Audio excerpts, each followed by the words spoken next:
Welcome to DelftStack. In this video, we will learn how to use camera on AnyDesk. We will go through simple steps to enable and access the camera during a remote session. First, when you start an AnyDesk connection, the remote user must accept the request.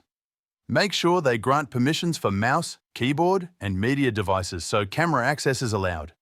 Then, check System Settings on the remote computer.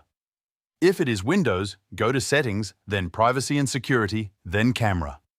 Turn on Let Desktop Apps Access Your Camera. This allows AnyDesk to use the webcam during remote sessions without issues.